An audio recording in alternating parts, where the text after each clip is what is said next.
आज हमारे साथ हमारे पूज्यपाद भक्ति वेदांत वैष्णव महाराज जी वृंदावन धाम से जुड़े हैं। पूज्यपाद वैष्णव महाराज जी पूज्यपाद भक्ति वेदांत वामन गोस्वामी महाराज जी के शिष्य हैं और इन्होंने संन्यास जो है हमारे पूज्यपाद भक्ति वेदांत तीर्थ महाराज जी से लिया। तीर्थ महाराज जी के अप्रकट से 2 साल पहले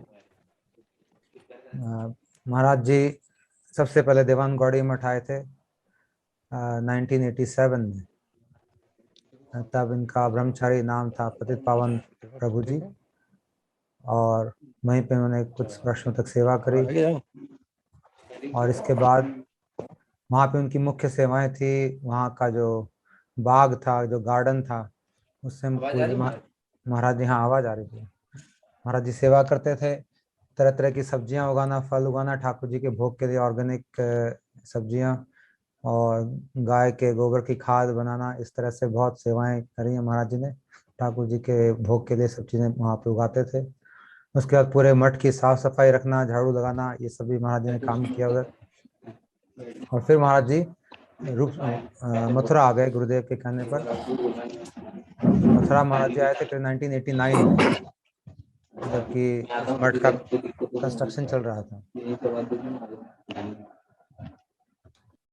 तो 1989 में महाराज जी मथुरा आ गए और उसके बाद मथुरा में इन्होंने, इनकी मुख्य सेवा थी ठाकुर जी के कपड़े सिलना। ठाकुर जी, राधा रानी, महाप्रभु के कपड़े। मैंने स्वयं कई सालों तक महाराज जी को देखा ये सब काम करते हुए, सेवाएं करते हुए वहाँ पे मठ में। ना केवल ठाकुर जी के बल्कि ब्रह्मचारियों के और सन्यासियों के भी कुर्ते जो है वो पूज्य महाराज जी सिला करते थे मठ में।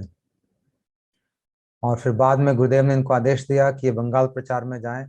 तो हमारे पूज्यपाद भक्ति वेदांत तीर्थ महाराज जी के साथ महाराज जी बंगाल प्रचार में कई सालों तक गए, जो कि आप सब जानते हैं बहुत ही डिफिकल्ट होता है बंगाल प्रचार। बहुत ही तपस्या करनी पड़ती है वहाँ पे, लेकिन महाराज जी सहर्ष वहाँ पे गए और बहुत सालों तक उन्होंने सेवाएं करी। अभी महाराज जी श्री रूप सनातन गौड़ी मठ में ठाकुर जी की सेवा कर रहे हैं और वैष्णव की सेवा कर रहे हैं वहाँ पे। तो आज हमारा सौभाग्य है कि महाराज जी हमारे साथ जुड़े हैं और हम इनसे कुछ श्रवण करेंगे। कैसे महाराज जी गुरुदेव के पास आए, गुरुदेव ने कैसे इनको भजन में आगे बढ़ाया, क्या क्या शिक्षाएं दी, क्या क्या सेवाएं इन्होंने करी। महाराज जी अनम्यूट करें अपने आप को। हरे कृष्णा, अनम्यूट करें महाराज जी।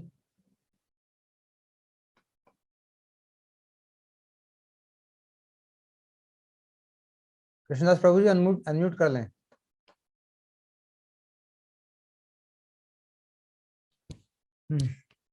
यहाँ पे वृंदावन में सिग्नल की प्रॉब्लम ही रहती है, तो पता नहीं, आप कनेक्टेड तो हैं लेकिन। हरे कृष्णा।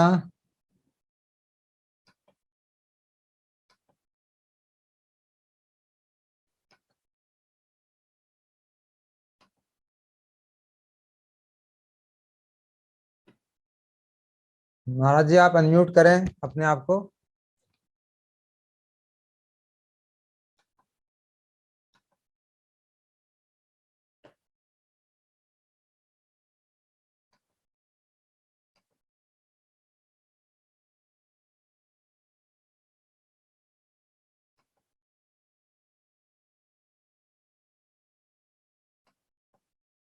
हरे कृष्णा।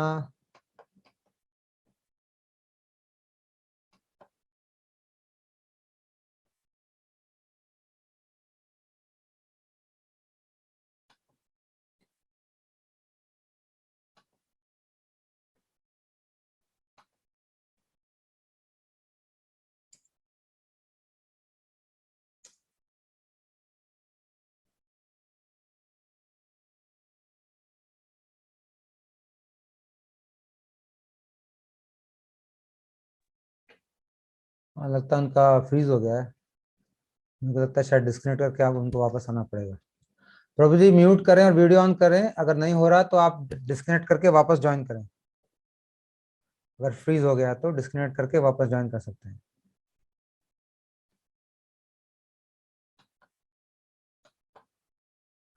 हरे कृष्णा।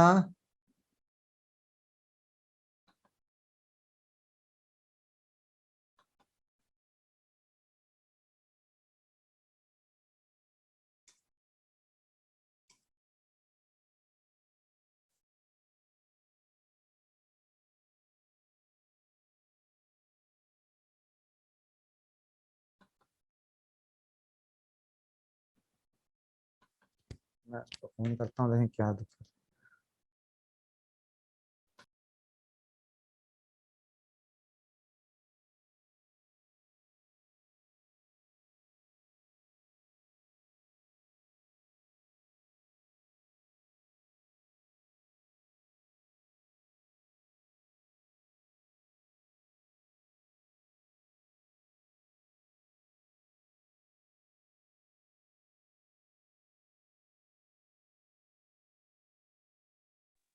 हरे कृष्णा।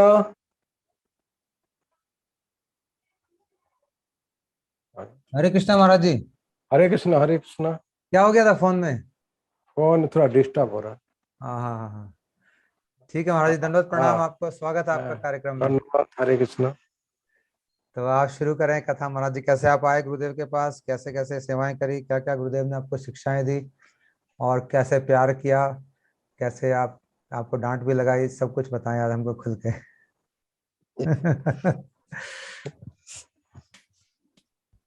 तब ओम गुरुवे गौरचंद्राय राधिकाय तदालय कृष्णाय कृष्ण भक्ताय तद्भक्ताय नमो नमो। हरे कृष्णा कृष्णा कृष्णा हरे हरे, हरे राम राम राम हरे हरे। आवाज आ रही है? हाँ महाराज जी, साफ आ रही है आवाज, कोई दिक्कत नहीं है। तो मैं सर्वप्रथम ओम विष्णुपाद नित्य प्रविष्ट भक्ति वेदांत बावन गोस्वामी चरण साष्टांग दंडवत ज्ञापन करता हूँ। तत्पश्चात ओम विष्णुपाद नित्य प्रविष्ट भक्ति वेदांत नारायण गोस्वामी चरण साष्टांग दंडवत ज्ञापन करता हूँ। तत्पश्चात ओम विष्णुपाद नित्य प्रविष्ट भक्ति वेदांत त्रिविक्रम महाराज चरण दंडवत ज्ञापन करता हूँ। एवं अजय प्रभु एवं अन्यान्य वैष्णवगण वैष्णवीगण श्रोताबिंद सबाई के दंडवत ज्ञापन करता हूँ।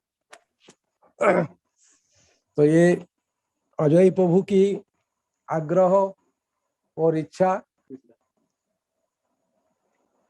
से आज सुयोग हुआ है कि गुरु वर्गों की कुछ महिमा कीर्तन करने की। तो हम तो इतना नहीं जानते हैं, हमारा इतना योग्यता भी नहीं है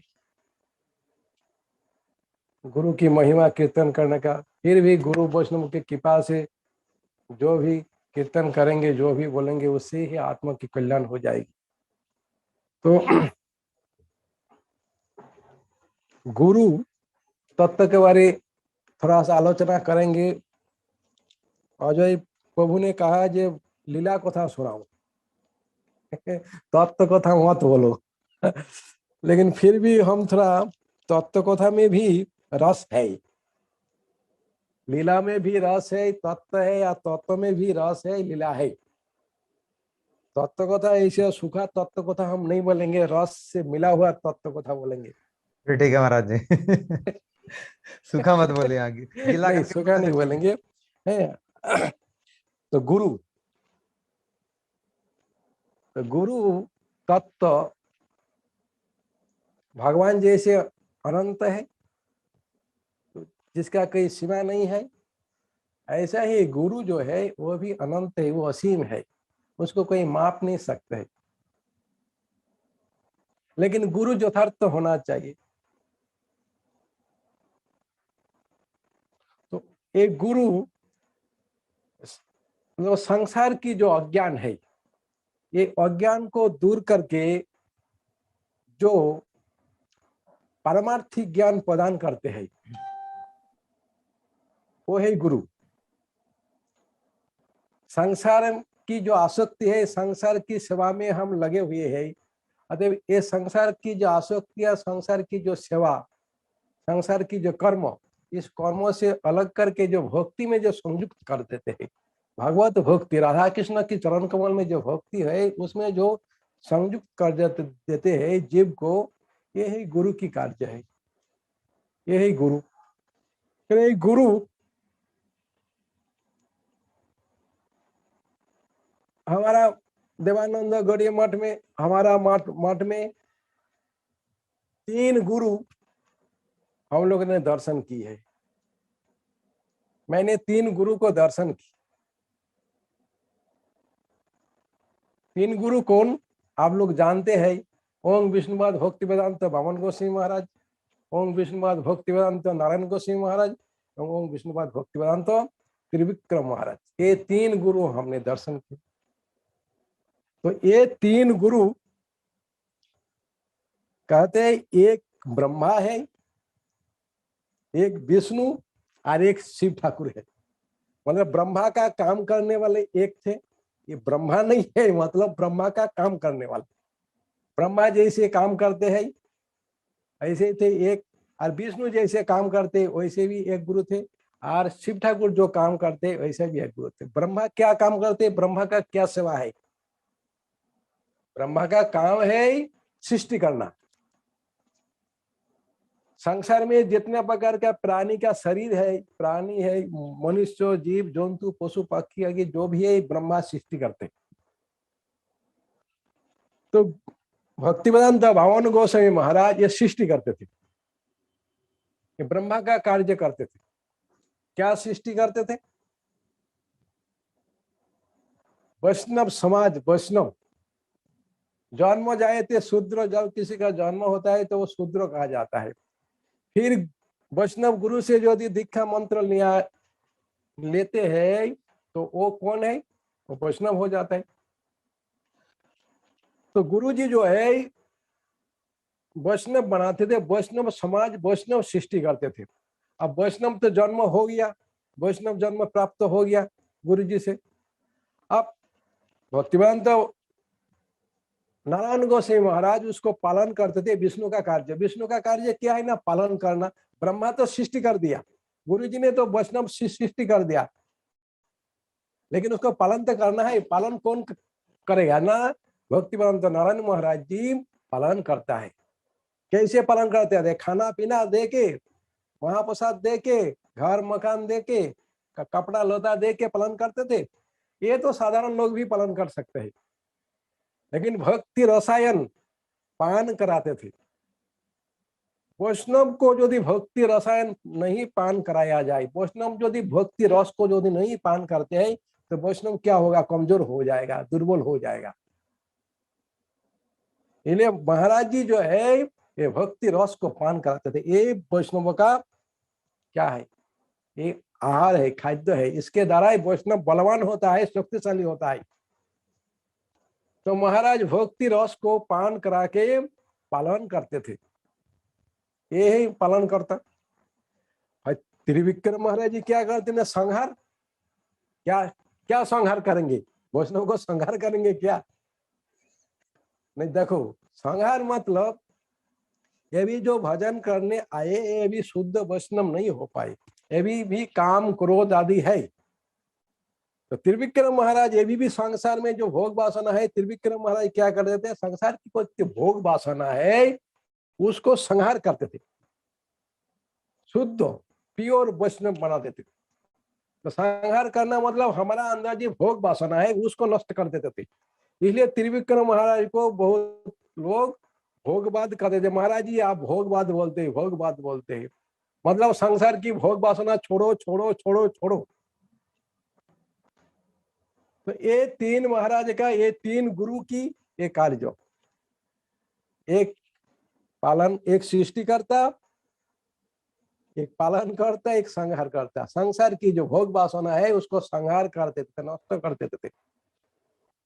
महाराज जी कभी कभी विष्णु और शिव में क्या होता है? झगड़ा होता है, लड़ाई भी होता है क्यों नहीं? शिव ठाकुर में, विष्णु में लड़ाई भी होता है, झगड़ा भी होता है। ऐसे सृष्टिकर्ता और पालनकर्ता दोनों में भी हमारा मठ में जो है सृष्टिकर्ता पालनकर्ता जो गुरु थे, इसमें भी कभी कभी झगड़ा हो जाता है। कैसे झगड़ा? भक्तिवान धनानंद सिंह महाराज पालन करता है और भक्तिवान तो त्रिविक्रम महाराज सृष्टि करता है। दोनों में कैसे झगड़ा होते हैं? पालन करता जो महाराज जी है वो क्या बोलते हैं, जे देखो पहले भक्ति करो, भक्ति करो फिर संसार की वासना छोड़ो। भक्ति करने से संसार की कामना वासना अपने आप चला जाएगा। और त्रिविक्रम महाराज जी बोलते नहीं, पहले संसार की कामना वासना छोड़ो फिर भक्ति करो। अब दोनों में लड़ाई। अब किसको बात मानेंगे, किसको बात नहीं मानेंगे। महाराज जी बोलते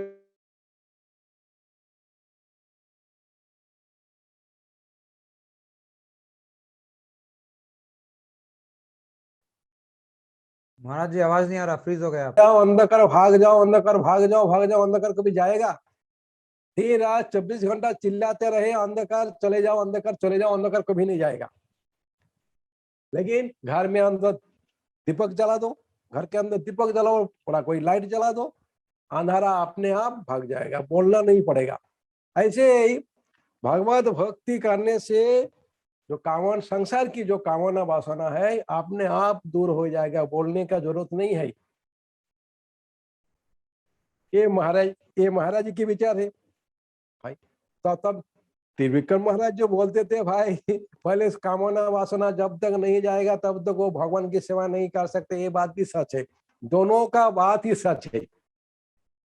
जब तक संसार की भोग की वासना हो तब तक, त्रिविक्रम महाराज जी बोलते थे जब तक संसार की भोग की वासना हो तब तक वो भगवान की सेवा नहीं कर सकते। त्रिविक्रम महाराज जी बोलते देखो, एक सेवक था, गुरुजी ने क्या किया, वो सेवक का वजह बाजार से 4 रसगुल्ला लिया, भगवान को भोग लगाना है।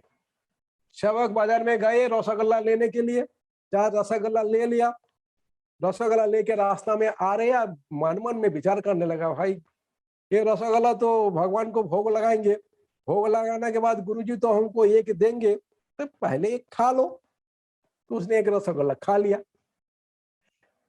फिर चलते चलते चलते विचार करे 3 है, 3 रसगुल्ला भगवान को कैसे भोग लगाएंगे, ये तो अच्छा नहीं है। 2 लगाओ नहीं तो 4 लगाओ, 3 जो बेजोड़ है नहीं लगाना चाहिए। इसलिए एक क्या किया जाए, और भी एक खा लो तो 2 रहेगा, 2 भगवान को भोग लगाएंगे। और भी एक खा लिया, भी 2 बचा है। अब फिर थोड़ा आगे गया, आगे जाते जाते विचार करने लगा भाई चलो एक तो गुरु जी के लिए है, एक तो मेरा लिए है। अब आगे आया, फिर गुरु जी को दे दिया। गुरु जी अरे रसगुल्ला कहाँ गया? रसगुल्ला तो हम तो रास्ता में आते आते मन मन में विचार किया भाई रसगुल्ला अच्छा है क्या बुरा है।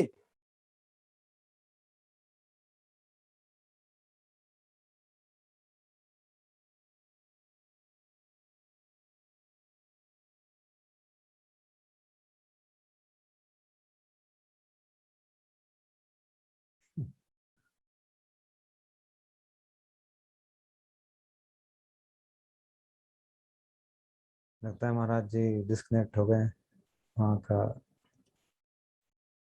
सिग्नल इतना स्ट्रांग नहीं है वृंदावन का। फिर थोड़ी देर में आएंगे हमारे साथ, रसगुल्ला साथ में लेके, 2 बाकी है अभी। हरे कृष्णा। महाराज जी अनम्यूट कर लें।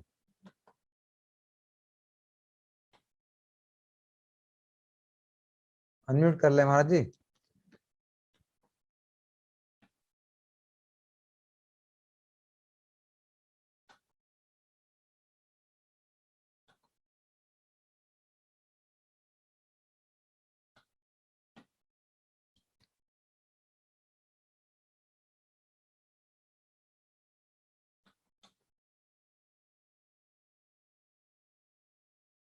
आवाज नहीं आ रहा है महाराज जी, आप अनम्यूट करेंगे तभी आवाज आएगी। वो जो माइक है उसको दबाएंगे हाथ से, अनम्यूट हो जाएगा।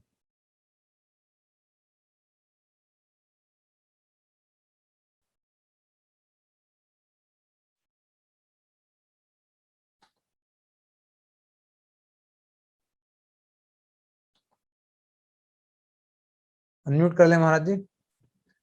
या थोड़ा दरवाजे के पास चले जाएं आप, ताकि ये सिग्नल कटेगा नहीं। आवाज नहीं आ रहा, म्यूट है आप। आवाज नहीं आ रही बोल। अब आ रही है, अब आ रही है, हो गया, ठीक अब हो आ गया। रही है? हाँ महाराज जी, अब आ रही है। आ रही? 2 रसगुल्ले अच्छा बचे थे, 2 खा लिए।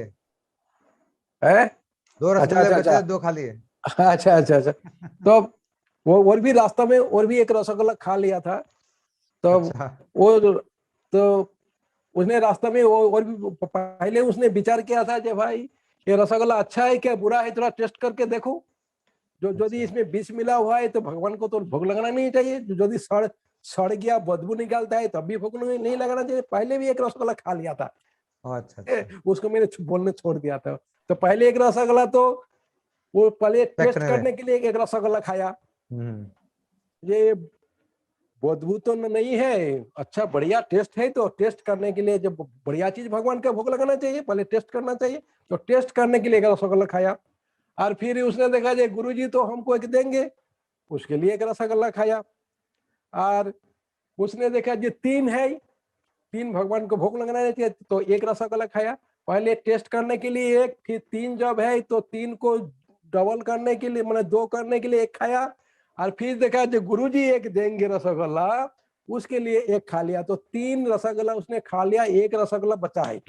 एक रसगुल्ला लेके गुरुजी के पास दे दिया, जो गुरुजी ये ले लो रसगुल्ला, इसको मैं भोग लगाऊं। गुरुजी बोला अरे भोग लगाओ, तुमको 4 बोला रसगुल्ला लाने, तुम 3 क्यों लाया? तो बोला जी गुरुजी मैंने 4 खरीदा था, लेकिन क्या हुआ ना खा लिया मैंने। तुम कैसे खाया? तो गुरुजी के हाथ में जो रसगुल्ला दिया था वो उठाया और मुंह में ऐसे खाया, 4 खा लिया। तो बोलते त्रिविक्रम महाराज जी बोलते देखो, यदि ऐसे भोग की वासना हो, लोभी हो, तो भगवान का क्या सेवा करेगा? इसलिए वैराग्य होना चाहिए। जिसके अंदर वैराग्य भाव नहीं है वो भगवान का सेवा नहीं कर पाएगा। पुजारी जी है, पुजारी जी को कोई बढ़िया बढ़िया काजू किशमिश ड्राई फ्रूट दिया भोग लगाने के लिए, भाई पुजारी ठाकुर जी को भोग लगाना, और पुजारी जी भोग लगा के अपना घर में रख लिया, सब आपने खुद खाया, भक्तों को दिया नहीं, प्रसाद किसी को दिया नहीं। तो ऐसा यदि लोभ होता है तो ऐसा लोभी व्यक्ति संसार के आसक्ति जिसका है वो भगवान का सेवा नहीं कर सकता है। संसार के वैराग्य होना चाहिए, भोग की वासना नहीं होना चाहिए। त्रिविक्रम महाराज का बोलने का यही बात है। वो प्रभुपाद की मन में एक बार इच्छा हुई या आम खाएंगे, तो किसी ने आम दे दिया, आम दे दिया। तो प्रभुपाद ने पुजारी को बुलाया, जो पुजारी आम लेके भगवान को भोग लगाओ। अब भगवान को भोग लगाने के बाद पुजारी जी ने प्रभुपाद के पास प्रभुपाद जी प्रसाद ले लो। प्रभुपाद मन में विचार किया, अरे मैंने आम खाने की इच्छा की, इसलिए किसी ने ला के हमको आम दे दिया। भगवान की भोग लगाने के लिए, भगवान की सेवा के लिए तो मेरा अंदर इच्छा नहीं हुई, तो ये तो ठीक नहीं है। तो प्रभुपाद ने शिक्षा दी, क्या शिक्षा दी? वैराग्य की। या आम हम नहीं खाएंगे, जीवन भर आम नहीं खाएंगे। हम खाने के मेरी खाने की इच्छा हुई, आम खाने की इच्छा हुई, और भगवान ने मेरे लिए आम भेज दिया। भगवान की सेवा के लिए, भगवान को भोग लगाने के लिए इच्छा नहीं हुई। तो ऐसा ही प्रभुपाद ये शिक्षा है, ये जब तक भोग करने की इच्छा है, ये संसार की कामना वासना रहेगा, तब तक शुद्ध रूप में भगवान की सेवा नहीं हो सकती। ये बात भी सच है।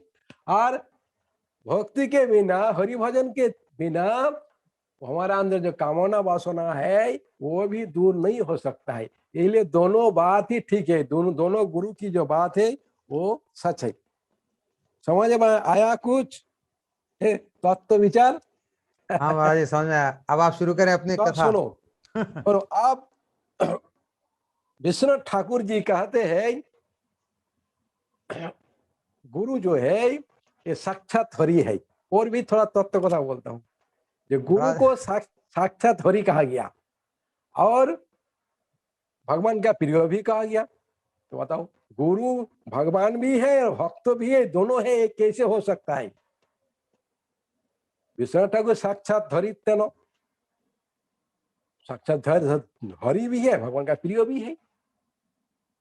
किंतु प्रभुर प्रिय भक्त, वो भगवान का प्रिय है, प्रिय भक्त है। भगवान भी है, भक्त भी है, इसमें क्या विचार है? तो जैसे एक एग्जाम्पल देता हूं, इसमें समझ में आ जाएगा। जैसे अर्जुन, अर्जुन भगवान का भक्त है, कृष्ण का भक्त भी है, और कृष्ण से अभिन्न भी है, भगवान भी है, मतलब कृष्ण से अभिन्न है कृष्ण, और भक्त भी है।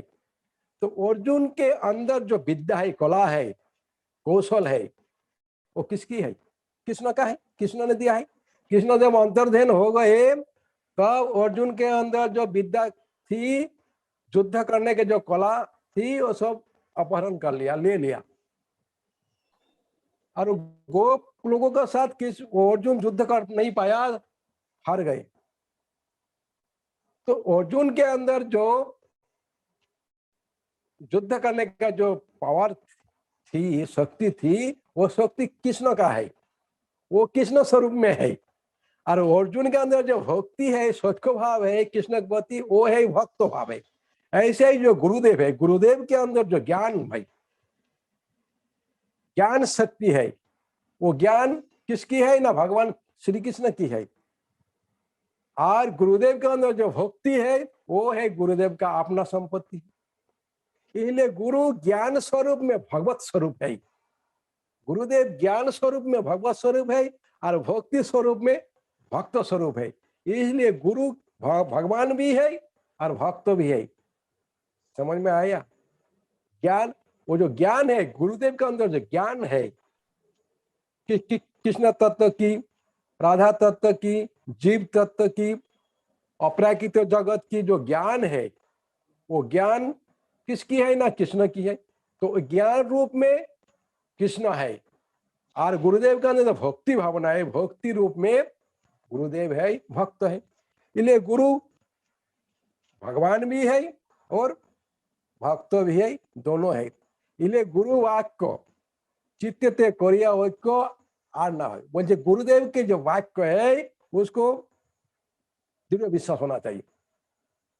क्यों ना? गुरुदेव का जो वचन है, वाक्य है, वो क्या है? भगवान का वचन है, उसमें कोई इधर उधर की बात नहीं है। तो ये गुरुदेव अपराकृत जगत की दूत है, वहां का संवाद इस जगत में लेके आते हैं।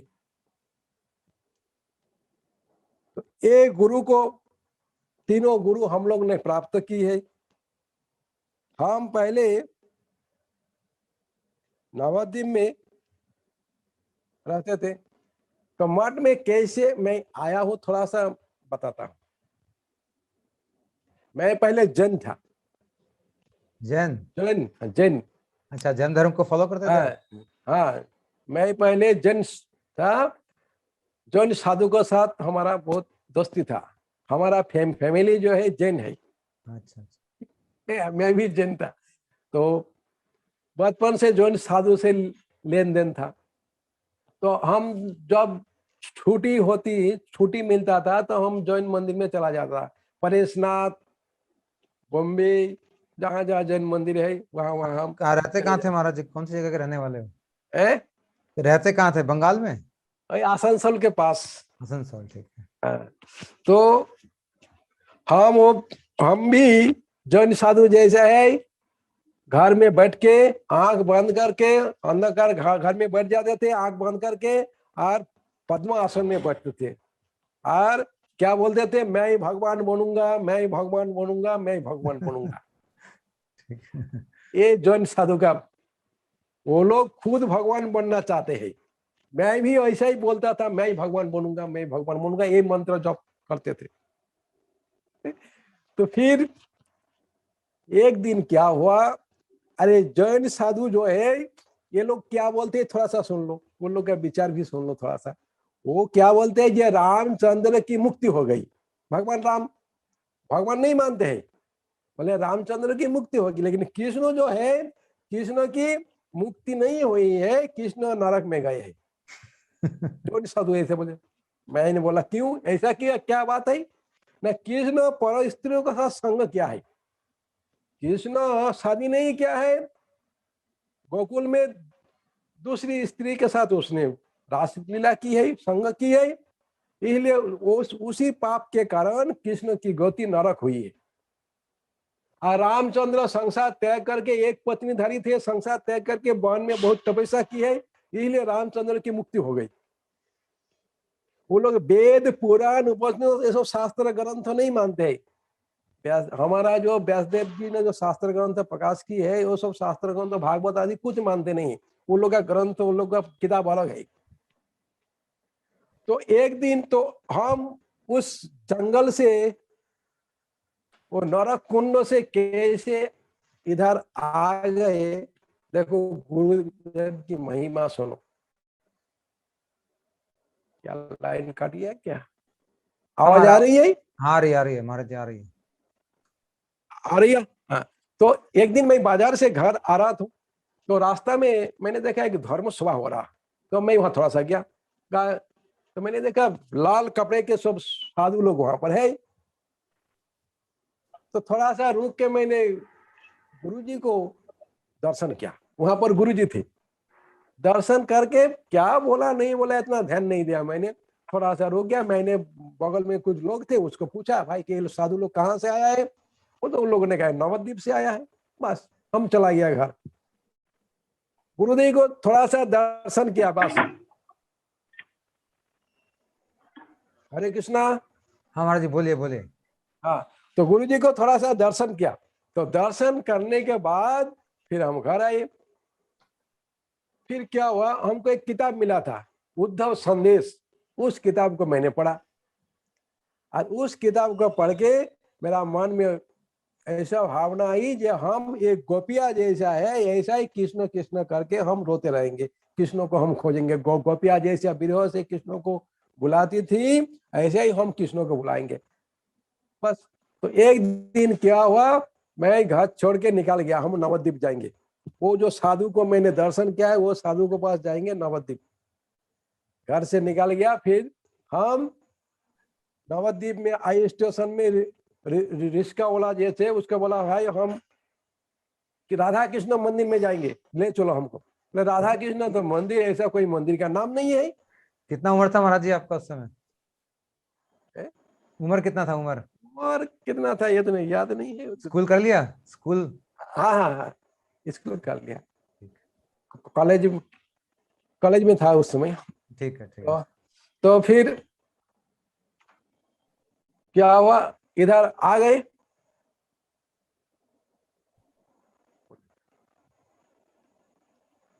तो हाँ,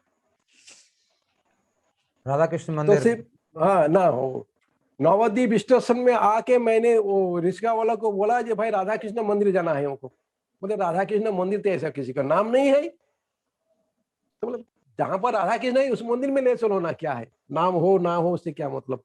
तो फिर रिक्शा वाला मुझे बड़ा बड़ा के ले गए। तो देवानंद गौरी मठ में सामने जब आया तो वहां पर संध्या आरती हो रही थी। तो मेरा मन में इच्छा हुई जो यहीं उतार जाओ, लेकिन रिक्शा वाला आगे निकल गया। निकल गया तो रसानंद प्रभु का जो मठ है, वहां बहुत सुंदर चित्रकार है। उसमें रसानंद प्रभु श्रीधर महाराज जो है, तो उस मठ में लेके गया। तो रिक्शा वाला हमको बोला ये मंदिर चला जाओ। रिक्शा वाला तुम रुक जाओ, हम दर्शन करके आता हूँ। क्यों ना वो फिर अंदर गया। अंदर जाके मैं, वहाँ एक साधु था बैठा था, तो पूछा भाई यहाँ हम रुकेंगे, रुकने का व्यवस्था है, हम साधु बन के रहेंगे? बोले गुरुजी है नहीं, नहीं होगा। मैं समझ गया, मैं बाहर निकल के उसी रिक्शा में बढ़ा, बोला पीछे जो मंदिर छोड़ के आया उसमें चलो। तो फिर रिक्शा बैक किया, देवानंद गौरी मठ में हमको उतार दिया। और मैंने जिस गुरुदेव को दर्शन किया था, वो गुरुदेव हमको प्राप्त हो गया। आके फिर उस गुरुदेव को मैंने दर्शन किया। तो देखो गुरु वैष्णव बामन का महाराज जी ना? महिमा है बामन महाराज जी के दर्शन करे थे आपने? ना। हाँ, भक्तिमान तो बामन गोसाई महाराज को दर्शन किया था। तो देखो गुरु वैष्णव की महिमा, जो गंगा में आप आचमन करो, गंगा का जल स्पर्श करो, मस्तक में धारण करो, नहाओ, तब गंगा आपको पवित्र करेंगे। लेकिन गुरुदेव, गुरु वैष्णव की महिमा क्या है, दर्शन से ही पवित्र कर देते हैं। मैं कहा एक मायावादी था, मैं बोलता था मैं भगवान बनूंगा, भगवान बनूंगा, मैं खुद भगवान बनने चाहता था। लेकिन गुरुजी का थोड़ा सा दर्शन, एक झलक दर्शन से हमारा स्वभाव अंतर्हित हो गया। सोया सीधा नवद्वीप में खींच के लाए हम गुरुदेव। एक गुरु, अतः गुरु वैष्णव का इस प्रकार महिमा है। अब हम वहां पर तो नवद्वीप में तो आ गए, लेकिन नवद्वीप में हम बहुत दिन थे। वहां भी वो क्या, आप तो सब कुछ बोल दिया, क्या क्या करते थे क्या क्या नहीं, आप करते थे। डिटेल में, मैं तो थोड़ा छोटा छोटा बोला, आप डिटेल में बोलो। और अपना महिमा हम कितना बताए, अपना महिमा नहीं बोलना चाहिए। तो हम वो कृष्ण की बात प्रभु थे, तो कृष्ण की बात प्रभु का था, जो गोबर का कंडा देते थे, कॉपियों जैसा गोबर का कंडा देती है, ऐसा गोबर का कंडा लगाते थे। और वो जो बागान बाड़ी थे वहां पर मिट्टी खदाई करके वहां पर जमीन में बैगन का पेड़, पटल का पेड़, नींबू का पेड़, टेरे सब लगाते थे। और मंदिर के चारों तरफ झाड़ू लगाते थे। और वहां सन्यासी ब्रह्मचारी सभी का कपड़ा सिलाई करते थे, कुर्ता और ठाकुर जी का ड्रेस। ये सिलाई करना आपको कहाँ से आ गया? पहले से आता था कि बाद में सीखा? सिलाई सिलाई पहले से थोड़ा सा सीखा था, ऐसा टुक टक सीख लिया था मैंने। तो सिलाई भी करते, घर घर में मशीन था तो उसमें थोड़ा सा चला चला के सीख लिया था दिमाग लगा के। तो फिर वहां पर एक प्रभु थे, सुखानंद प्रभु, भी संन्यास हो गए। तो सुखानंद प्रभु जो है हमको हरि कथा सुनाते थे। कौन हरि कथा? ना सुखानंद प्रभु बीच बीच में मथुरा आते थे, मथुरा में महाराज जी जो हरि कथा बोलते थे उसको नोट करते थे, खाता में सब नोट करते थे, वो हरि कथा हमको सुनाते थे। हाँ, बस चुपचाप बैठा बैठा खाना पीना सब भूल के हरि कथा सुनते थे। बहुत सुंदर लगता था हमको सुनने में। तो सुखानंद प्रभु ने एक दिन कहा, जो देखो तुम ज्यादा हरि कथा सुनने चाहते हो तो मथुरा चले जाओ, मथुरा में बहुत हरि कथा होती है। हम तो थोड़ा सा लिख के लाया है, इसमें क्या है, कुछ नहीं है, उसमें ज्यादा है मथुरा में। तो सुखानंद प्रभु ने हमको मथुरा भेजा है। वहां पर हम कलेक्शन भी करते थे। कोलकाता में दाल मिल जो है, दाल मिल में हम कलेक्शन करते थे नवद्वीप परिक्रमा के लिए उस समय भी और रथ, वहां पर जो नवद्वीप मठ में जो रथ यात्रा होते हैं उसके लिए भी आसनसोल आदि बड़ा कर उल्टी सब जगह में कलेक्शन भी करते थे। तो किया हुआ सुखानंद प्रभु ने हमको बुद्धि दिया, जो हरि कथा तुमको सुनना है, जानना है, कुछ सीखना है, तुम मथुरा जाओ। तो हम मथुरा आ गए। मथुरा जब आया तो मथुरा में मैंने क्या देखा, यहाँ पांच बार हरि कथा होते हैं। मथुरा में 5 बार हरि कथा। कैसे 5 बार? मैं जब आया शाम को तो उस समय हरि कथा चल रही थी, मैं हरि कथा में बैठ गया। तो सुबह जो है प्रसाद पाने के बाद हरि कथा एक बार, फिर सुबह जो मतलब मंगल आरती होते, पहले मंगल आरती के बाद एक बार हरि कथा, कीर्तन हरि कथा। फिर प्रसाद पाने के बाद महाराज जी का बारंडा में हरि कथा 10 बजे। और फिर दोपहर प्रसाद पाने के बाद 2:30-3 बजे हरि कथा। और फिर नाट मंदिर में हरि कथा महाराज जी बोलते थे। और फिर संध्या आरती के बाद फिर हरि कथा। तो कितने बार हुआ? 5 बार। 5 बार। तो 5 बार हरि कथा। तो ऐसे हरिमय पूरा था। तो हमको बहुत आनंद हुआ। हम कुछ बोलते नहीं, सुन देते हम। तो एक दिन क्या हुआ, हमारा यहाँ गाल में फोड़ा निकाल के आया बड़ा सा। तो महाराज जी हमको बुलाए, इधर आओ। तो क्या, अरे तुम्हारा यहाँ क्या हो गया, फोड़ा हो गया? बोलते तुम जानते हो क्यों फोड़ा हुआ? क्यों हुआ? देख, तुम सुनता है लेकिन कुछ बोलता नहीं है।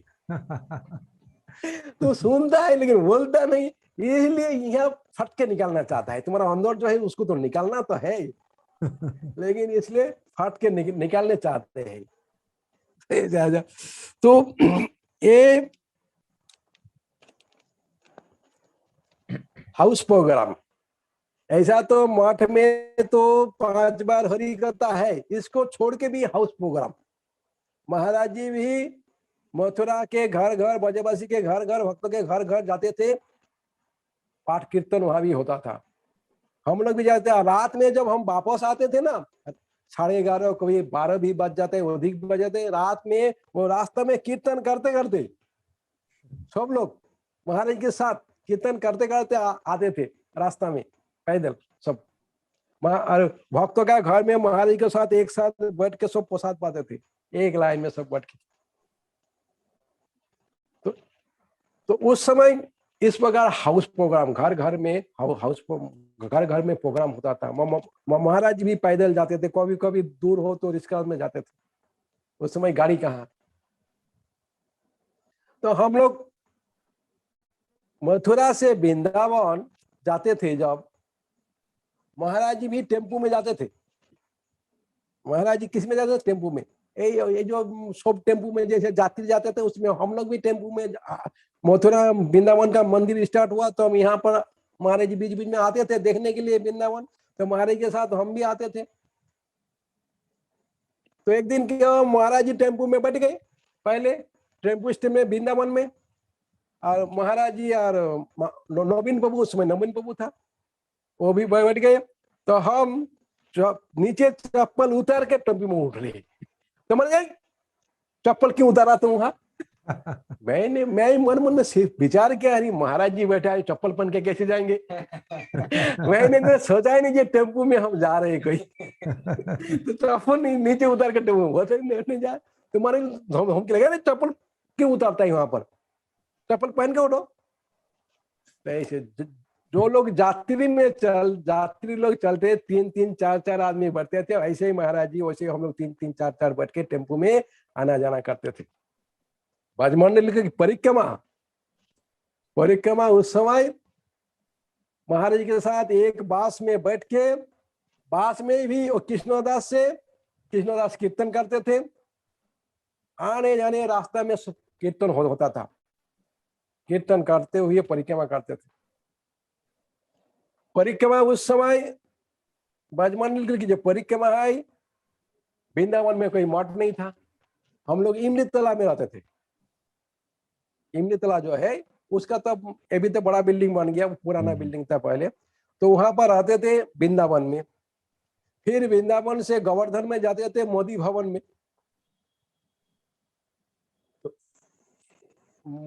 मोदी भवन, फिर गोवर्धन से हम लोग जाते थे बरसाना, वहां भी मोदी भवन में रहते थे। और बरसाना में क्या हुआ, एक घटना सुनो, बरसाना की बात एक सुन लो। तो बरसाना में मंदिर जो है, वहां फोटो लेना निषेध है। तो हमारा कोई भक्तों ने फोटो उठा लिया, पुजारी ने देख लिया, और हो गया मारपीट, दंगा हो गया। क्या उठा दिया महाराज जी? हाँ, वो विदेशी लंबा जगन्नाथ थे, जगन्नाथ को समझ में नहीं आया, क्या उठाया आपका? क्या उठा लिया? फोटो कैमरा से फोटो खींच लिया। आपका? नहीं, वो राधा रानी की, वो बरसाना मंदिर में। अच्छा, समझ राधा रानी के फोटो खींच लिया। ठीक है। फोटो जब खींच लिया तो पुजारी ने देख लिया, और फिर झगड़ा हो गया। हमारी परिक्रमा पार्टी पूरी थी, आवाज में खूब झगड़ा। हमारा एक महाराज थे, सन्यासी महाराज का दंड भी टूट गया मारपीट करते करते। अच्छा। और वो लोग भी, पुजारी लोग, पांडा लोग, जहां से डंडा मंडा लेके सब पिटाई मारपीट। और लंबा जगन्नाथ लंबा थे ना, वो लंबा थे, सबको डंडा ऐसे हाथ में पकड़ लिया, खींच लिया सबको। तो एक औरत हमको मारने के लिए ऐसा एक डंडा लाया, हम डंडा पकड़ लिया ऐसे, अगर खींच लिया। मैंने बोला तुमको मारो, वही बार मारने तो मर जाएगी तुम, मैंने मारा नहीं। तो ऐसा फिर सब लोग वापस आ गए। अब पुलिस लोग भी ये लोग पुलिस वो वहां भी आ गई। फिर पुलिस लोग ने महाराज जी को कहा, महाराज जी आप यदि कहते हैं आप कहो, आपके ऊपर इतना अत्याचार हुआ, आप यदि कहते हैं बरसाना मंदिर हम बंद कर देंगे, आप कहो। महाराज जी बोले जो होना हो गया। अभी बरसाना का मंदिर बंद हो जाएगी, राधा जी का सेवा बंद हो जाएगी, ऐसा नहीं होना चाहिए। नहीं, बंद मत करो। फिर वो पंडा को बुलाया, जो लोगों ने मारपीट किया सबको बुलाया, और महाराज जी के चरण में सब लोगों ने माफी मांगा, क्षमा हुआ। बोले ठीक है, देखो शांति से काम करो, वही गलती से भाई ये नए नए विदेश से वहां से भक्त आया, किसने खींच लिया, तो क्या क्या हुआ, शांति से बात करो, हम उसको डिलीट कर देंगे, क्या है। तो महाराज जी वहीं आपके साथ थे परिक्रमा में? हाँ, तो वो बरसाना में जो है उस समय जनार्दन महाराज आते थे। जनार्दन महाराज के बाद आप लोग जानते हैं, उसका नाम भी सुने हैं, भक्ति जीवन जनार्दन। तो महाराज से जनार्दन महाराज से सब बंधुत्व थे। तो बरसाना में एक बार क्या हुआ, दोनों में तर्क हो गया, जैसे त्रिविक्रम महाराज भक्तिवंत नारायण महाराज दोनों में तर्क होता था, उसी प्रकार जनार्दन महाराज से एक बार तर्क हो गया था। तो बरसाना में जनार्दन महाराज कह रहे थे जो शिव जी क्या कृपा से ब्रज की भक्ति नहीं हो सकती है, गोपी भाव नहीं प्राप्त होता है। महाराज जी कह रहे जहाँ शिव जी के कृपा से गोपी भाव मिल जाएगा। महाराज जी कह रहे शिव जी क्या कृपा से गोपी भाव मिल जाएगा। जनार्दन महाराज जी कह रहे, भक्ति जीवन जनार्दन महाराज जी कह रहे नहीं हो सकता है, शिव जी की कृपा से कभी भी गोपी भाव प्राप्त नहीं होता है। दोनों में तर्क वितर्क हो गया। अब कौन मीमांसा करे? ये सब क्या मंदिर में हो रहा है सब?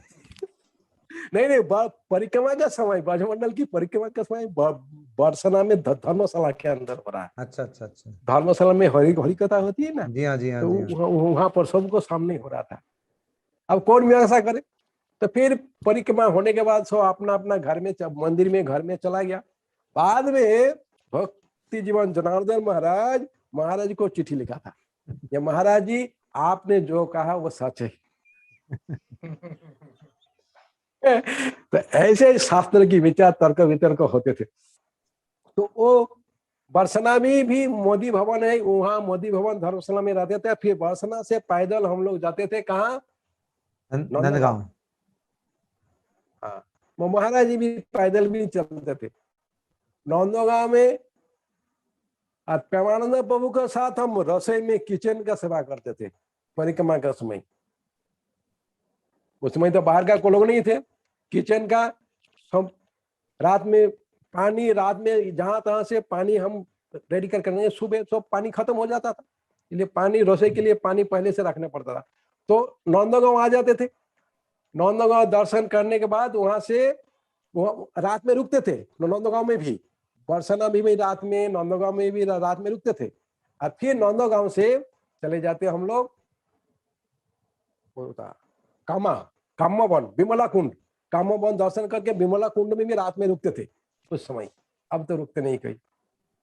और विमला कुंड से फिर शेरगढ़ में भी रात में रुकते थे। तो इस प्रकार परिक्रमा होती थी। उस समय बहुत सुंदर सुंदर और भी बहुत जगह दर्शन करने जाते थे। तो ब्रजमंडल की परिक्रमा इस प्रकार होते थे। एक दिन मथुरा मठ में क्या हुआ, हम मंदिर मार्जन करके पंखा चला दिया। नाट मंदिर में जो पंखा था, पंखा को चला दिया। और महाराज जी देख लिया, महाराज जी आगे, अरे पंखा किसने चलाया? मैंने चलाया। है क्यों चलाया? हमारे पानी है इसको सूखने के लिए। मुझे पंखा बंद करो पहले। पंखा बंद कर दिया। मैं इधर आओ, देखो तुम तो झाड़ू लगाया, झाड़ू लगाने के बाद पानी से मोछा, और ये तुम्हारा सेवा हो गया। झाड़ू लगाना तुम्हारा सेवा, और फिर पानी से मोछा किया, ये भी तुम दोनों तुम्हारा सेवा। बाद में तुम पंखा को जो चलाया हो पानी सूखने के लिए, थोड़ा थोड़ा पानी है उसको सूखने के लिए, ये तुम्हारा सेवा नहीं है, ये पंखा का सेवा है। ये फैन का सेवा है, तुम्हारा सेवा नहीं है। तुम एक सूखा कपड़ा ले आओ अरे पानी को मोछो, सफाई करो, ये तुम्हारी सेवा है। सही है। तो इस प्रकार महाराज जो शिक्षा देते थे। एक दिन और भी एक दिन क्या, महाराज जी सुबह सुबह बहुत जल्दी उठ जाते थे और नाथ मंदिर में सब हम ब्रह्मचारी लोग सब सोते थे, तो मैं भी कभी कभी सुबह सुबह जल्दी उठ जाते थे। तो महाराज जी उस बारंडा में पायचारी करते थे, घूमते थे, हरिनाम करते थे, मैं भी साइड का बारंडा में हरिनाम करते थे। एक दिन की हम महाराज जी आस्ते आस्ते धीरे धीरे हरिनाम करते थे, जोर से नहीं, मैं थोड़ा जोर से हरिनाम करना चालू कर दिया, हरे कृष्ण कृष्ण कृष्ण हरे हरे, हरे राम राम राम हरे। महाराज जी हमको बोला, ये कौन है, अंधारा है तो लाइट तो बंद है, दिखते नहीं है। महाराज बोले, उधर कौन है? तो हमको, मैं ही हूँ। मैं चला गया महाराज के प्रणाम कर, महाराज, अरे देखो हरिनाम कर रहा, धीरे धीरे हरिनाम करो, जोर से नहीं। देखो ये भी वैष्णव लोग विश्राम कर रहा है, नाथ मंदिर में सब सो रहा, विश्राम कर रहा था। तो देखो वैष्णव लोग विश्राम कर रहा है, इसको असुविधा नहीं होनी चाहिए, धीरे धीरे हरिनाम करो। देखो महाराज जी की क्या शिक्षा है, ऐसा किसी को असुविधा नहीं हो। वो और भी महाराज कुछ लीला को स्मरण कर रहे थे शायद, सुबह सुबह उस समय लीला स्मरण कर रहे थे, और हम जोर जोर से हरिनाम करेंगे तो क्या होगा, वो लीला भंग हो जाएगा, ये भी कारण है। और कोई वैष्णव का असुविधा भी नहीं होनी चाहिए, धीरे धीरे हरिनाम करो। तो ऐसे ही महाराज हम लोग को शिक्षा देते थे। एक समय प्रेमानंद प्रभु ने महाराज जी को बताया कि महाराज जी आप ये गोपियों को बात करते हैं, रागानुगा भक्ति की बात बोलते हैं, वैदिक भक्ति की बात आप बोलते नहीं। ये नए नए सब बच्चे लोग आते हैं, ये सीखेगा क्या? अब रागानुगा भक्ति की बात बोलते हैं, ब्रज की कथा सिर्फ बोलते हैं, गोपियों की कथा बोलते हैं आप, अब वैदिक भक्ति की कथा बोलिए कुछ। महाराज जी बोला, ठीक है, काल से हम वैदिक भक्ति की बात करेंगे। महाराज जी आ गए स्टेज में, अब वैदिक भक्ति शुरू किया, श्रवणम कीर्तनम आदि शुरू किया। थोड़ा सा बोलने के बाद फिर रागानुगा भक्ति ब्रज में पहुंच गया, गोपियों की भाव में पहुंच गया महाराज जी। हरि कथा के बाद प्रेमानंद फिर आ गए महाराज जी के पास। प्रेमानंद प्रभु, महाराज जी आप थोड़ा सा बोला है वैदिक भक्ति, फिर ब्रज में आप पहुंच गए। महाराज जी बोलते हम क्या करें, हम ब्रज में कब चले जाते हैं, हमारा मन कब चला जाता है, ब्रज में कब हम प्रवेश करता हूँ हमको मालूम नहीं पड़ता है, हमको मालूम नहीं पड़ता है, हम क्या करें। तो महाराज जी कैसा, महाराज जी जैसा भी जितना भी वैदिक भक्ति के बात बोले, जो जितना भी ज्ञान की बात बोले, महाराज जी कब ब्रज में वृंदावन में प्रवेश कर जाएंगे आप पता नहीं लगा सकते। और वृंदावन में अगर प्रवेश कर गया फिर उससे निकालना बहुत मुश्किल है, निकाल के आएंगे नहीं। तो ऐसा ही है। तो एक बार क्या, हाँ, एक सेठ आदमी मथुरा में आए, पैसा वाला आदमी, और महाराज जी को कहा, महाराज जी आप अपने बच्चा को भिक्षा करने क्यों भेजते हैं, अब भिक्षा करना छोड़ दो, आपका जो खर्चा लगेगा, रेशन जो भी लगेगा हम दे देंगे, आटा चावल जो भी लगेगा हम देंगे, आप घर घर भिक्षा करना छोड़ दो, बच्चा को मत भेजो, आपका जो ब्रह्मचारी है इसको मत भेजो किसी का घर में।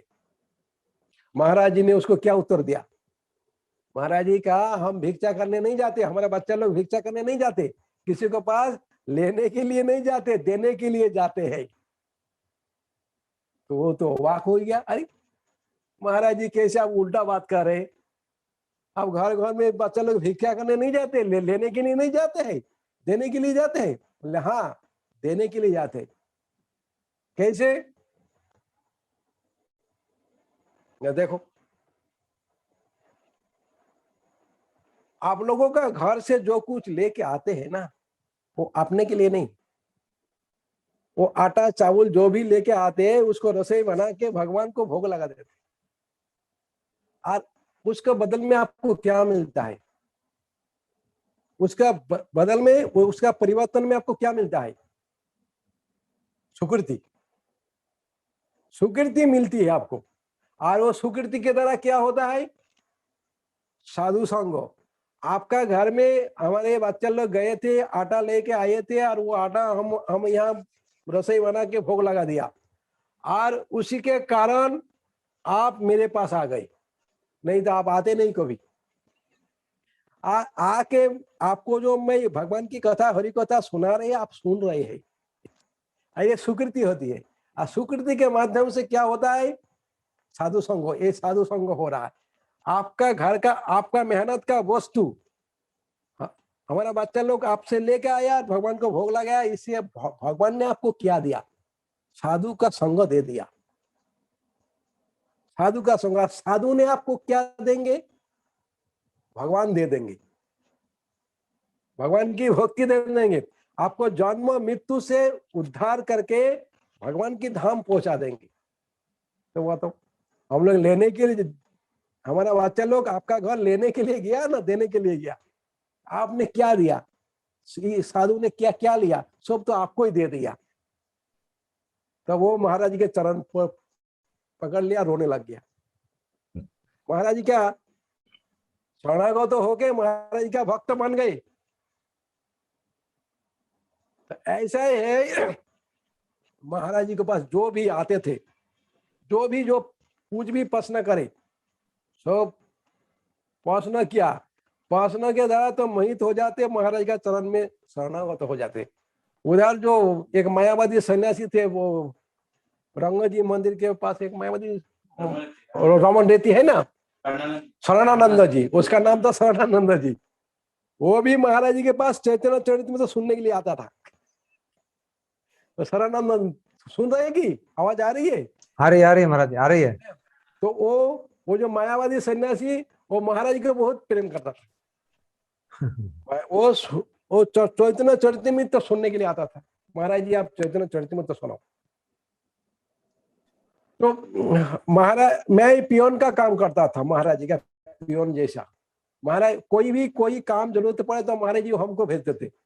मथुरा से कोई सामान वृंदावन पहुंचाना है तो महाराज हमको भेजते थे।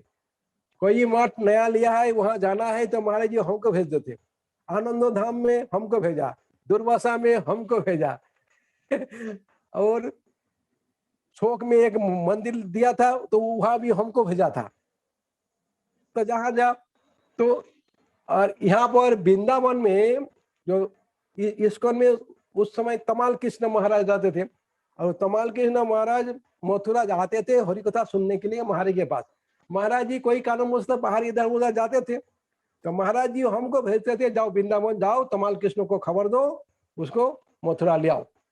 जब मथुरा में महाराज जी आ गया, यहाँ पर आ जाओ। तो हम मथुरा से यहाँ वृंदावन आते थे तमाल कृष्ण महाराज के पास। तमाल कृष्ण महाराज बहुत आदर जत्न करते थे, बहुत प्रेम करता था, और बढ़िया बढ़िया विदेशी फल फ्रूट मिठाई, बढ़िया बढ़िया मिठाई हमको खिलाता था। सही है। तो हम भी वाह बहुत खाते थे उस समय। हाँ विजय, फिर वो तो तमाल कृष्ण महाराज को फिर मथुरा के लेके आते थे वो हरिकथा सुनने के लिए। तो इस प्रकार महाराज जी के कृपा, ये रूप सनातन जो गौड़ी मठ है, रूप सनातन गौड़ी मठ में आप लोग ने सब कुछ दर्शन किया है, विग्रह दर्शन किया, लेकिन इसमें एक रहस्य है जो सब लोग को मालूम नहीं है। आप जब रूप सनातन गौड़ी मठ में जब विग्रह आए थे, विग्रह जब आता है तब तो उसको प्रतिष्ठा के पहले घर में रख के पूजा की जाती है। तो एक घर में विग्रह को रख के पूजा करते थे। तो हम नवीन प्रभु, उस समय नवीन प्रभु थे, और महाराज जी और भी कुछ आए थे। तो महाराज जी और नवीन प्रभु पहले विग्रह दर्शन किया, घर में रखा है, और फिर मैं बाद में गया, पीछे पीछे नवीन प्रभु भी आया। मैं दर्शन किया, दर्शन करने के बाद नवीन प्रभु हमको पूछ रहा है, अच्छा बोलो तो इसमें राधा रानी कौन है और बिंदा देवी कौन है? तो मैंने देखा जे राधा रानी तो कृष्ण का बाएं हाथ में रहती है। तो मैंने बोला ये जो बिंदा देवी है ये राधा जैसा लगती है, और राधा जो है ये बिंदा जैसा लगती है। मैंने बोला महाराज जी ऐसा ही बोला, महाराज जी ने ऐसा ही बोला है, ये बिंदा जो है ये राधा है और राधा जो है ये बिंदा है। आप देखेंगे रूप सनातन में दर्शन करेंगे, राधा जी क्या है, राधा जी के एक हाथ ऊपर होती है और बाएं हाथ में कमल पुष्प होता है। तो बिंदा देवी देखो, बिंदा देवी का क्या है, हाथ ऐसा है और बाएं हाथ में कमल पुष्प है। तो वो है वो राधा जी का विग्रह बन के आया है। और जो बिंदा देवी हाथ में माला ली है, राधा जी जो है देखो, राधा जी के हाथ ऐसा, हमारा गौरी मोहन पे कोई ऐसा है नहीं, वो बिंदा देवी है, वो बिंदा देवी थी। ये जब माला ऐसा धारण, हाथ ऐसा है मतलब माला हाथ में धारण किए है बिंदा जी। और राधा जी का बाएं हाथ में कमल पुष्प, हाथ डान हाथ ऐसा आशीर्वाद है, यही राधा जी। देखो तो बदल गया, राधा हो गया बिंदा और बिंदा हो गया राधा। कैसे हुआ? ये भक्तों का भाव, भक्तों का हृदय की भाव। हमारा ये इतना लंबा बोलने का, परम गुरु जी का भी इसमें एक बहुत सुंदर बात है, लेकिन टाइम नहीं है। टाइम महाराज जी बोलिए, टाइम है, बोलिए। टाइम नहीं है इसलिए, टाइम का कोई कमी नहीं है हमारे पास। बहुत टाइम है। हाँ अच्छा, हम और थोड़ा बोल के हम शेष करेंगे। एक समय नवद्वीप मठ में, नहीं फिर चेंज कैसे हुआ? वृंदा और राधा किसने चेंज? महाराज जी ने ऐसा किया? महाराज जी ने, अच्छा तुमने सुना ना, महाराज जी ने ऐसे क्या, महाराज जी आके जब दर्शन किए थे ना, तो महाराज जी ने कहा ये जो राधा जी है ये राधा नहीं है, ये बिंदा है। और जो बिंदा है ये बिंदा नहीं है, ये राधा है। इसलिए वो बिंदा की जो विग्रह आए थे, वो विग्रह को राधा जी के, वो कृष्ण के बाएं ओर है बैठा दिया, मतलब वो राधा जी बन गई। और राधा जी का जो विग्रह है वो बिंदा जी बन गई। समझ में आ रहा है कुछ? मतलब जो कारीगर, जो जयपुर में जो कारीगर जिस विग्रह को प्रकट किया था, वो तो बिंदा जी के, राधा जी के रूप में प्रकट किया, लेकिन महाराज जी का भाव जो है, भाव बदल गया। महाराज जी भाव नेत्र में देखा नहीं, कारीगर ने जो बिंदा देवी को बनाया है वो ये राधा है, वो बिंदा नहीं है। और कारीगर ने जो राधा जी का विग्रह को प्रकट किया है वो बिंदा है। ठीक है। ये चेंज हो गया। तो भक्तों का भाव है, भक्त कब किस भाव से दर्शन करते हैं भक्त जानते हैं। जैसे परम गुरु जी है, परम गुरु जी ने हमारा जो मंदिर में है, मंदिर में कृष्ण का विग्रह कैसे स्थापन की है? राधा चिंता निवेदन ना, गौरवर्ण, कृष्ण भी गौरवर्ण, सफेद दिखता है लेकिन गौरवर्ण है। कृष्ण भी गौरवर्ण है, महाप्रभु भी गौरवर्ण, राधा रानी भी गौरवर्ण, लेकिन कृष्ण वर्ण नहीं। क्या हम यदि पूछे भाई कृष्ण की गौरवर्ण में कोई लीला है, बता सकते आप? कृष्ण की जो ब्रज की लीला है, ब्रज की लीला कृष्ण वर्ण में ही ब्रज की लीला है। गौरव वर्ण में वंशी बजाते हुए, वंशी धारण करते हैं, गौरव वर्ण में गोपियों के साथ कुंजों में कोई लीला किया क्या कृष्ण ने गौरव वर्णों के द्वारा? ऐसे लीला है कोई? ये तो परम गुरु जी ने लिखा ना, राधा विनोद बिहारी अष्टकम, राधा लिंगे है, ये भी लीला है, ऐसा बात नहीं, लेकिन वो ये भी हम बताएंगे नहीं, बाद में बताएंगे उसको। वो हम फिर बाद में पहुंच जाएंगे। तो ये भी, और भी एक महाराज जी की एक कथा सुनो। एक बार नवद्वीप मठ में महाप्रभु का जन्म उत्सव जो होता है, जन्म उत्सव के रात में क्या होता है? कीर्तन होता है, रात भर कीर्तन करते हैं। तो यहाँ का जो मथुरा के जो बाके थे, बाके का नाम सुना होगा। तो ये हिंदी कीर्तन वाले हैं, और भी सब हिंदी कीर्तन करते थे, रात भर हिंदी कीर्तन। तो वो कीर्तन करते करते क्या हुआ, उन्हें माइक में और उसमें बड़ा बड़ा माइक माइक में बोल दिया कि गौड़ी मठ में कली का प्रवेश हो गया, कली प्रवेश कर गया गौड़ी मठ में। महाराज जी थे बरंडा में ऊपर में हरिनाम कर रहा था, महाराज जी के कान में आवाज गई कि गौड़ी मठ में कली का प्रवेश हुआ। महाराज जी वहां भागते हुए आए हाथ में खड़म लेके। महाराज जी को जानते हैं तो खड़म हाथ में खड़म लेके, वो कीर्तन हो रहा वहां से पकड़ा उसको, कपड़ा खींच के लाया, मारे खड़म से मारते मारते, तू कली है, तू एक नंबर का कली है, तू निकल जा यहाँ से। गौड़ी मठ में कली कली प्रवेश कर गया, तू कली है तो निकाल जा सबका सामने। तो देखो महाराज जी का विचार देखो, मठ क्या है? मठ क्या है? भगवान का घर है, भगवान का धाम है, घर है, अपना घर। धाम मतलब घर, धाम और तीर्थ दोनों एक नहीं है। धाम होता है ये भगवान का घर होता है, तीर्थ भगवान का घर नहीं है, अपना घर। तो मठ जो है भगवान का घर है, भगवान का घर में कली प्रवेश होता है। एक समय कुरुक्षेत्र में जब गए थे ना वो सूर्य ग्रहण का समय, तो उस समय बहुत लोग आए थे, राजा प्रजा बहुत लोग आए थे, तो उसमें कोली भी वहां पर आ गए थे। कोली आके भगवान को प्रणाम किया और भगवान को कहा कि कृष्ण को प्रणाम किया, कृष्ण को प्रणाम करेगा, हमको भी थोड़ा स्थान दो, रहने की जगह दो। भगवान ने की तुम्हारा इतना स्पर्धा है, मैं ये भी जब तक हूं तब तक तुम्हारा कोई अधिकार नहीं है, तो ये भी निकाल जाओ। तो ऐसे भगवान श्री कृष्ण ने जब कोली को निकाल दिया, जैसा महाराज जी भी उसको बोल तू कोली है, तू निकाल जा यहाँ से। तो भगवान की धाम में कोली का कोई स्थान नहीं है। तो इस प्रकार महाराज की जो है अमृतमय वाणी है। आज यही तक रहे। हमारी प्रभु जी कुछ बोलेंगे। बोलो आप महाराज जी और सुना है भी, आप चाहे तो बोल सकते हैं। हरे कृष्णा प्रभु जी, दंडवत प्रणाम। दंडवत प्रणाम। सामने आ जाए प्रभु जी कैमरे के। वो मुझे बोलना नहीं है, एक महाराज जी की पिटाई लीला है, उसको भी थोड़ा सुनिए। महाराज जी ने कई बार हमको सुनाया यहाँ पे। महाराज जी मतलब खुद सुनाएंगे? महाराज जी ने कई बार सुनाया। महाराज जी सुनाएंगे। बोलो। देखो काम की चीज छुपा देते हैं। महाराज जी असली चीज तो छुपा लिया आपने, असली चीज तो बताई नहीं, ये तो सबसे जरूरी चीज है। वो भी तो और भी बहुत कथा, और भी कथा है, समय हमारे पास, बताइए। बहुत कुछ छिपा लिया मैंने बहुत कुछ छिपा लिया, बात भी सच है, झूठ नहीं है। बताइए। तो ये भी बोलना है, ये तो जरूरी बोलना, यही तो मेन बोलना है। अच्छा मेन बोलना है। तो महाराज से मैंने भी मार खाया, ऐसा नहीं मैंने मार नहीं कितनी बार खाया? लेकिन वो बात मैंने नहीं बताया।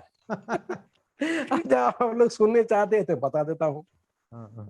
तो मथुरा में हम पूजा करते थे, मंदिर में अर्चन करते थे। तो कोई असुविधा होने से महाराज जी को हम पूछते थे। प्रेमानंद प्रभु ने क्या किया, प्रेमानंद प्रभु श्रृंगार करता था उस समय हम जब पूजा करते थे।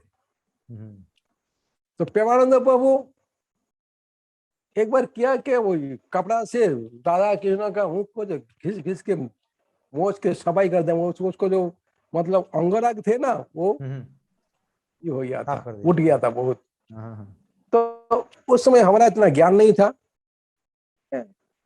हमारा नया नया था, और नया नया जब आते हैं तो पूजा सीखना पड़ता है, ऑर्चन सीखना ही पड़ेगा। हमारा ज्ञान नहीं था, तो मैंने क्या किया, बाजार से काजल खरीद के लाया, काजल हमने उसको मेकअप कर दिया। मेकअप कर दिया। महाराज जी तो आते हैं, महाराज जी को इतना इस आंखों से थोड़ी महाराज जी दर्शन करते हैं, महाराज जी भाव नेत्र दर्शन करके महाराज जी। लेकिन उमा दीदी जो थे उसने देखा तूने साजा दिया है, काजल लगा दिया, लाल लाल कर दिया गाल में। उमा दीदी क्या क्या महाराज जी को बोल दिया, पोदित पावन ने ऐसा ऐसा कर दिया। तो महाराज जी फिर हमको बुलाया, संध्या आरती के बाद बुलाया। बुलाया तो हमारे बोले तुम एक और सब क्यों किया? तो मैंने वो ये हो गया, खराब हो गया, तो बोलना चाहिए हमको। हम जयपुर से कारीगर आके अंगरा करा देंगे, ये कर देंगे, तुम क्यों किया? पहले से भी हमारा थोड़ा मन खराब था। वो माधव नवीन बहू ने हमारा नालिश किया था महाराज के नाम में एक बार। इसलिए हम दिमाग थोड़ा सा आउट था पहले से। वो अच्छा। क्यों नालिश किया वो वो भी कथा है।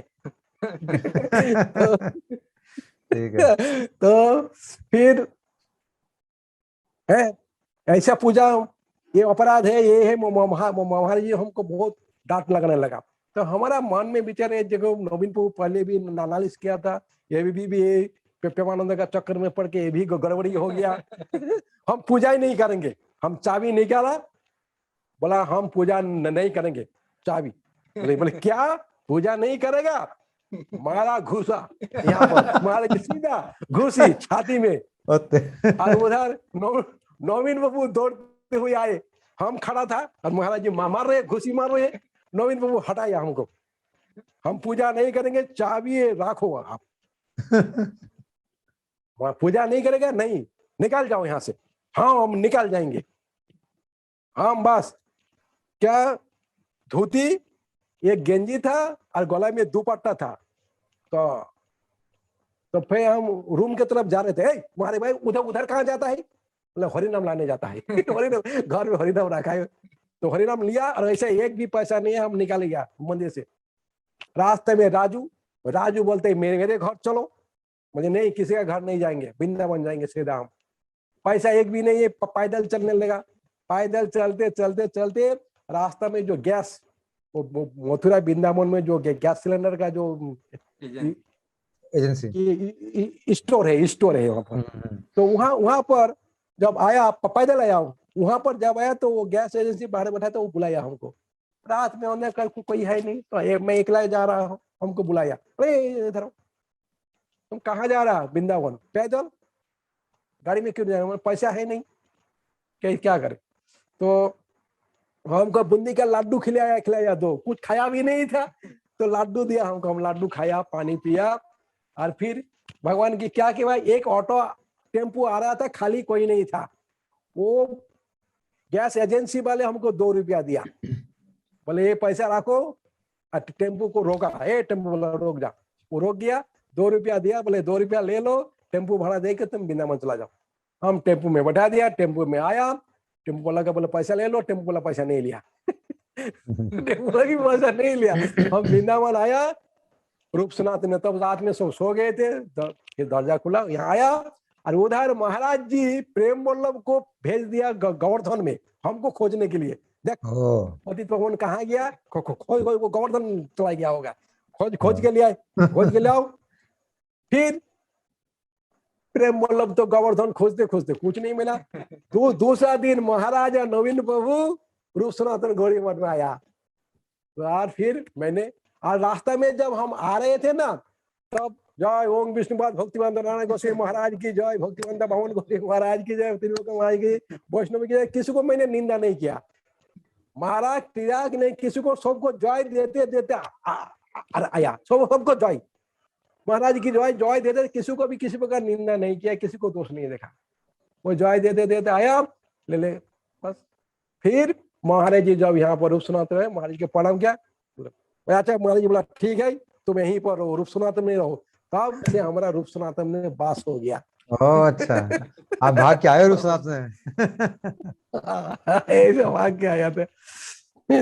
तो और भी महाराज की जो अमृतमय वाणी जो है भक्ति रसायन है, जो बृहद भागवत अमृत की जो कथा है, वो और भी भजन रहस्य आदि बहुत, जो राधा दामोदर की कथा है, सुंदर सुंदर कथा है वो। उसमें हम अभी क्या का उसको हम तो कुछ वर्णन नहीं किया, स्पर्श भी नहीं किया। ले आज ये तक रहे। वंशा कल्पतरुवस्य कृपा सिंधुवच्च पतितनां पावने भो वैष्णवे भो नमो नमः। बहुत सुंदर महाराज जी। एक ही बार मारा कि दूसरी बार ही मारा? हरे कृष्णा, हरे कृष्णा। प्रभु जी, प्रभु जी ने लगा रखा है भैया?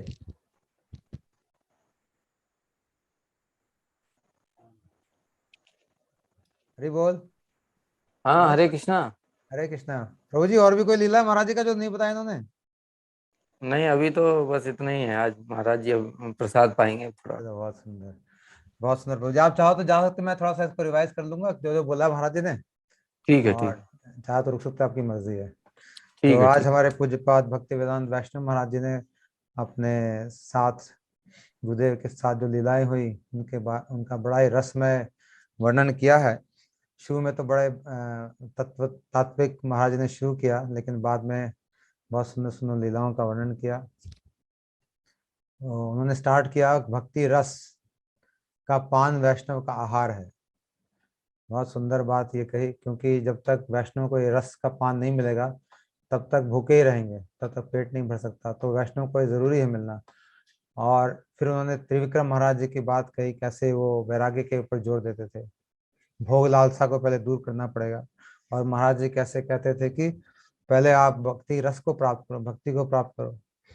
तो इस मामले में तो महाराज जी, जो दोनों ही बात ठीक है, लेकिन महाराज जी की बात में ज्यादा थोड़ा लगता है, क्योंकि भक्ति जब तक आएगी नहीं तब तक कोई वैराग्य किसी में आ नहीं सकता।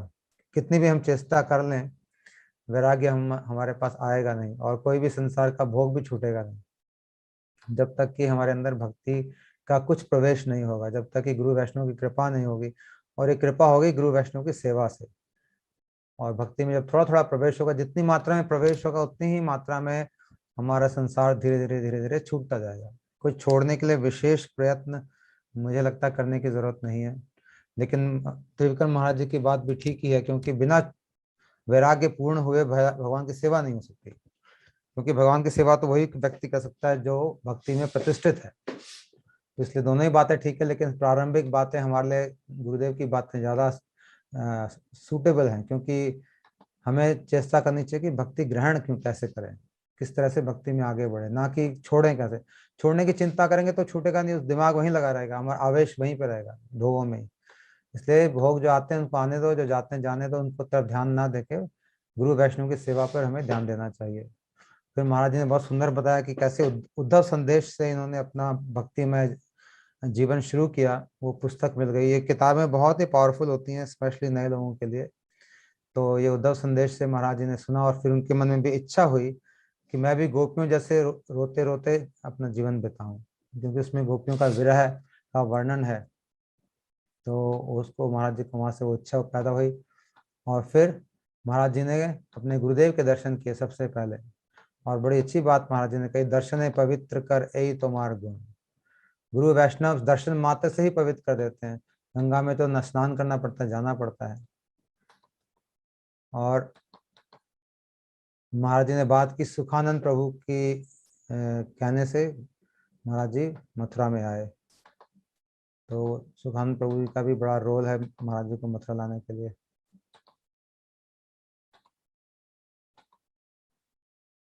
और फिर महाराज जी ने डिस्क्राइब किया कैसे मथुरा मठ में 5-5 बार हरि कथा होती थी, प्लस हाउस प्रोग्राम भी होता था। गुरुदेव ने बहुत ही अथक परिश्रम किया है, बहुत ज्यादा। 5-5 बार हरि कथा, आप सोच सकते हैं कितना गुरुदेव का उत्साह रहा होगा। और फिर almost every second third day गुरुदेव जाते थे हाउस प्रोग्राम करने मथुरा में। और उसके बाद पैदल जाना होता था, पैदल आते थे महाराज जी, खुद चल के कीर्तन करते करते जाते, कीर्तन करते करते आते थे। रात को 10-11 बज जाते थे, इतना परिश्रम। और सुबह फिर वही 2:30-3 बजे महाराज का उठना, हरि नाम। और प्रभु महाराज जी ने बहुत सुंदर तरीके से बताया किस तरह से टेम्पो में बैठ के महाराज जी जाते थे। वो टेम्पो मतलब प्राइवेट ऑटो नहीं जिसमें कि 10-10 लोग भरे होते थे, धक्का मुक्की से बैठते, वैसे इतना ऑस्ट्रियर तरीके से महाराज जी ने वो दिन बिताए। उस समय टेम्पो में साथ साथ सब जाते थे। फिर बड़ी अच्छी बात महाराज ने बताई किस तरह से महाराज जी, वैष्णव महाराज जी जब पोंछा लगा के बैठे थे, पंखा चला रखा था। तो गुरुदेव कहते हैं तो पंखे की सेवा, तुम्हारी सेवा नहीं है, ये तो पंखा सेवा कर रहा है, इसलिए पंखा बंद करके ड्राई क्लॉथ, ड्राई कपड़े से, सूखे कपड़े से इसको पहुंचो, ये तुम्हारी सेवा होगी। तो कितना कैसे कैसे भाव सेवा के हैं। और फिर हरिनाम जप के बारे में महाराज जी ने बताया कि धीरे धीरे करो, वैष्णव विश्राम कर रहे हैं। महाराज जी बड़ा ही ध्यान रखते थे कि किसी को उनके कारण थोड़ा भी कष्ट ना हो। ये इन्होंने पहले भी सुना है कि जब महाराज जी, जैसे उनके सेवक जो उनके कमरे में होते थे, रात को अगर बीच में उठते, किसी को उठाते नहीं थे गुरुदेव, बड़े शांति से बाथरूम चले जाते थे ताकि कोई उठे ना, किसी को डिस्टर्बेंस ना हो।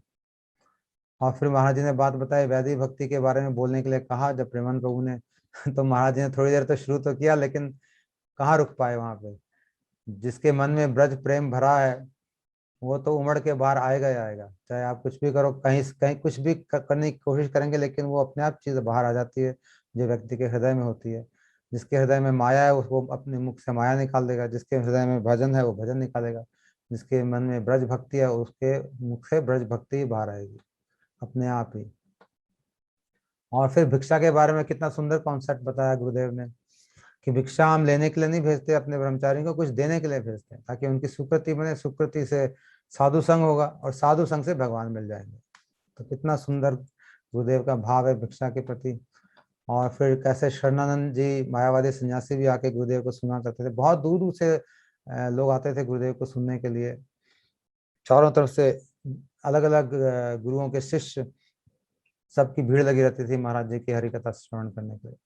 इस्कॉन से तमाल कृष्ण महाराज जी आते थे रेगुलर मथुरा, और कैसे हमारे पतित पावन प्रभु उनको लेने आते थे, कैसे लड्डू खाने को मिलते थे समय। और फिर किसी ने कहा गौड़ी मठ में कली का प्रवेश हो गया है, तो देखो महाराज जी का कैसा भाव है, और कि उसको तुरंत उसी समय नीचे आके खड़ाऊ से मार के भगाया जिसने ऐसा कहा। क्योंकि महाराज जी जब होते थे तो ये आप देखो साक्षात गोलोक वृंदावन धाम ही लगता था, जहाँ भी महाराज जी रहते थे, जहाँ भी। अगर मथुरा में है तो वो लगेगा गोलोक धाम है, वृंदावन आ गए तो गोलोक धाम वहां आ जाता था। अगर महाराज जी चले जाते थे गोवर्धन तो फिर उनके आसपास हमेशा धाम उनके साथ ही चलता था। तो कली का तो बात ही छोड़ दे, आसपास आने का कोई सवाल ही नहीं उठता उनके आसपास। और फिर महाराज जी ने किस तरह से राधा रानी और वृंदा देवी को अपने भाव नेत्रों से दर्शन करे और आइडेंटिफाई किया कि ये वृंदा जी हैं और ये राधा रानी है, और फिर उनको प्रतिष्ठित किया उसी हिसाब से। हमारे को देखने से तो उल्टा लगता है, लेकिन महाराज जी के भाव नेत्रों से वैसा ही उन्होंने वैसे दर्शन करे। और फिर कैसे महाराज जी ने बताया कि क्लियर नहीं हुआ ये। महाराज जी ने बताया था कि दो विग्रह आए थे जब वहां से, मोस्टली विग्रह जयपुर से आते हैं, तो एक राधा रानी का विग्रह था जिनमें कि उनका एक हाथ ऊपर था और एक हाथ नीचे था, ऐसा आशीर्वाद दे रहे थे, वो राधा रानी थी। और जो वृंदा देवी है वो माला पहना रही थी ऐसे। लेकिन जब महाराज जी ने उनके दर्शन करे तो महाराज ने कहा ये वृंदा देवी नहीं, ये राधा रानी है। क्योंकि उनके दर्शन, वो दर्शन बाहर से नहीं कर रहे, वो अपने भाव नेत्रों से कर रहे हैं, अंदर उनको ऐसी अनुभूति हुई कि ये जो हाथ में ऐसे इनके हाथ ऊपर है ये राधा रानी है। फिर उन्होंने वैसा ही उसको स्थापित किया। मैंने तो इतना नोट नहीं किया ध्यान से, अगली बार जाके मैं नोट करूंगा वृंदावन के मठ में। तो जो राधा रानी है वहां पे वो ऐसे खड़ी हैं, और जो वृंदा देवी है वो हाथ ऐसे करके खड़ी है जैसे कि राधा रानी खड़ी होती है। तो मतलब एक तरह से एक्सचेंज कर दिया गुरुदेव ने, क्योंकि उनको वैसे ही उनको दर्शन हुए उन विग्रह के अंदर। तो ये मुक्त पुरुषों को साक्षात दर्शन होते हैं विग्रह में, हमारी तरह नहीं बाहर से देखते हैं कि इनका हाथ किधर है या ऐसे नहीं। वो साक्षात उनको दर्शन होके फिर उन्होंने जैसा उनको दर्शन हुए वैसे ही स्थापित किया उनको। तो ये बात महाराज जी बताना चाह रहे थे। और फिर महाराज जी ने बताया कि किस तरह से गुरुदेव से थोड़ी मन मुटाव होके गुरुदेव के मुक्के भी खाए। जिसने गुरुदेव के मुक्के खाए मैं समझता हूँ वो बहुत ही भाग्यशाली। गुरुदेव का इतना अपनापन जिसके प्रति है, कैसा अपनापन देखो, मुक्के मारे खींच खींच के, उसके बाद बोला, इन्होंने बोला मैं जा रहा हूँ, और चले भी गए। और फिर महाराज जी ने तुरंत ही पीछे पीछे दूसरे ब्रह्मचारी को भेज दिया, गोवर्धन में ढूंढ के लाओ, कहाँ चले गए कहाँ। कैसे एकदम माता पिता की तरह महाराज जी तड़प उठते हैं कि उनका ब्रह्मचारी चले जाए निकल के। तो कैसे जैसे माँ कई बार बच्चे को डांट देती है, फिर तुरंत थोड़ी देर बाद ढूंढने लग जाती है, कहाँ गया मेरा बेटा, कहाँ गया कहाँ गया। ऐसे ही महाराज जी का वात्सल्य अपने शिष्यों के प्रति, तुरंत ढूंढने के लिए भेज दिया, किसी को गोवर्धन भेज दिया, फिर अगले दिन स्वयं आ गए। जब गोवर्धन में नहीं मिले तो अगले दिन खुद आए महाराज जी, वृंदावन धाम आ गए। और फिर वहां जब तक उन्होंने प्रभु जी के, पतित पावन प्रभु के दर्शन नहीं करे उस समय, तब तक महाराज जी को चैन नहीं मिला बैठ के घर में। और फिर दर्शन करने के बाद उन्होंने कहा तुम यहीं रहो। तो कितना अद्भुत इनका महाराज जी का वात्सल्य भाव, वात्सल्य प्रेम अपने शिष्यों के प्रति। ऐसा तो घर में जैसे माँ प्रेम करती है उससे भी कई गुना ज्यादा ऐसे महाराज जी का प्रेम जिसको प्राप्त हुआ हो, जिसको उनकी थप्पड़ पड़े हो, मुक्के पड़े हो, उसका तो पार हो जाना अवश्यम भावी है, कोई इसको रोक नहीं सकता मेरे ख्याल से, इतना जिसको महाराज जी का अपनापन मिला हो। तो बड़ा अच्छा रहा, महाराज जी को हम दंडवत प्रणाम करते हैं। बहुत सुंदर सुंदर उन्होंने इंसिडेंट शेयर करे, कथाएं शेयर करी, तत्व की बात भी कही। और आप सभी को भी दंडवत प्रणाम है। कल एकादशी है और कल हमारे श्री कृष्णदास प्रभु जी फिर से हमारे साथ जुड़ेंगे। आज भी थोड़ी देर के लिए हमारे साथ थे, क्योंकि परसों और नरसों 2 दिन तिथियां ही तिथियां हैं।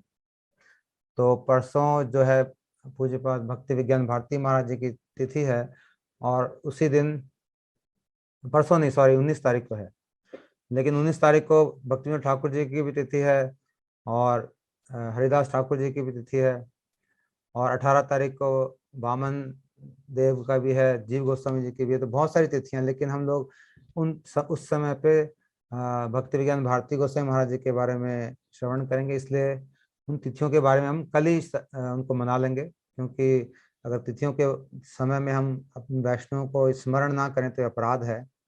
तो हम कोशिश करेंगे कल ही हमारे श्री कृष्णदास प्रभु जी इन सब के बारे में हमको थोड़ा बताएंगे, और हम इन महान गुरुवर्गों का आदर करेंगे और उनके बारे में श्रवण करेंगे कल के दिन। तो आप सभी लोग जुड़िएगा कल शाम को 8 बजे, और इसी तरह से कल हम तिथि का पालन करेंगे।